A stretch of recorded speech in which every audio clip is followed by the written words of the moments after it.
Hello बच्चों, question में हमसे पूछा गया है what happens when barium peroxide is treated with cold dilute sulphuric acid.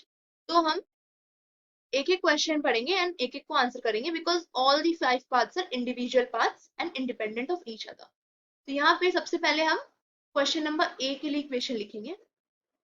तो इन सारे पांचों पार्ट का की कंसेप्ट यही है कि हमें इक्वेशन पता होना चाहिए कि किस तरीके से क्या रिएक्ट। सिंपल है। अगर हम ए नंबर पढ़े तो barium peroxide that is BaO2, this will react with dilute sulfuric acid that is H2SO4।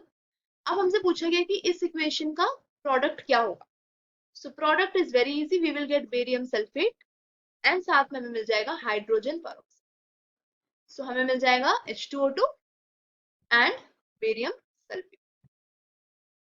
This is known as hydrogen peroxide as we want. Next part है हमारे इस क्वेश्चन का, sodium peroxide is treated with cold dilute sulfuric acid. Okay, sodium peroxide is treated with cold dilute sulfuric acid and the resulting mixture is cooled below 273 Kelvin. Okay, तो यहाँ पे एक की concept है हमारा कि जब भी हम कूल करेंगे तो क्रिस्टल फॉर्म होगा। बी पार्ट में we have a key concept and the key concept is on cooling, because इस क्वेश्चन में इक्वेशन लिखने के बाद आपको कूल भी करना है। On cooling crystals are formed. So now जब हम इक्वेशन लिखेंगे what will be the equation is, we have sodium peroxide that is Na2O2, इसमें हम मिला रहे हैं cold dilute sulfuric acid, we have dilute H2SO4। now जब हम इसको मिलाएंगे तो हमें मिलेगा सोडियम सल्फेट और साथ में हमें मिलेगा H2O2 which is hydrogen peroxide. जब हम इनको कूल कर देंगे तो क्रिस्टल फॉर्म होगा and that crystal will be of Na2SO4 dot 10H2. So these are nothing but crystals. So this is the final answer for this part, Na2SO4 dot 10H2. अब हम C part of the question पढ़ेंगे। Barium peroxide is treated with phosphoric acid. Now this is a simple question. We need to write a simple equation. तो यहाँ पे C number में क्या है, हमारे पास है barium peroxide, this will react with phosphoric acid that is H3PO4 to give barium phosphate that is Ba3PO4 whole twice और साथ में हमें मिल जाएगा H2O।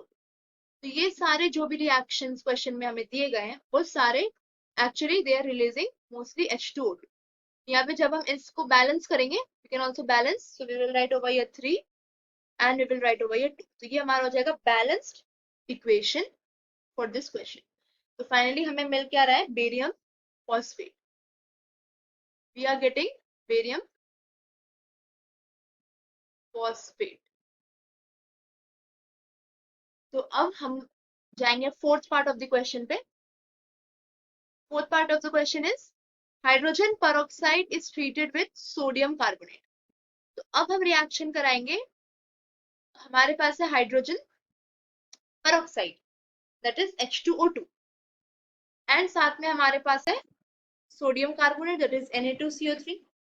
जब हम इसका रिएक्शन कराएंगे तो हमें मिलेगा Na2O2 which is sodium peroxide, साथ में रिलीज होगा हमारे carbon dioxide gas and H2O।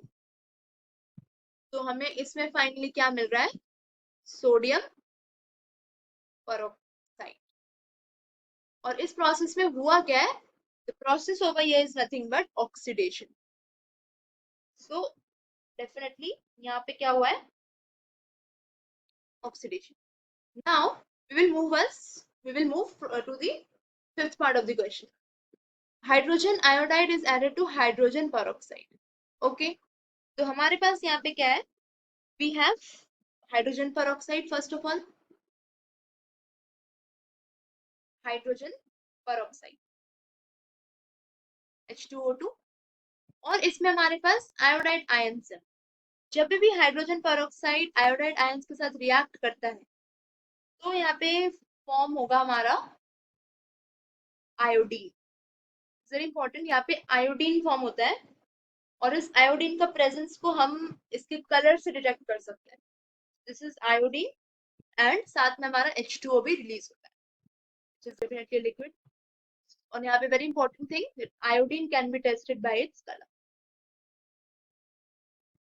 इसका कलर काफी यूनिक होता है, तो हम इसको आराम से इसके कलर के थ्रू टेस्ट कर सकते हैं। So we have solved all the 5 parts of the question. यहाँ पे फर्स्ट पार्ट में हमें मिला है H2O2, सेकेंड पार्ट में we have got crystals of Na2SO4.10H2O, third part में we have got barium phosphate, fourth sodium peroxide, and fifth we have got iodine.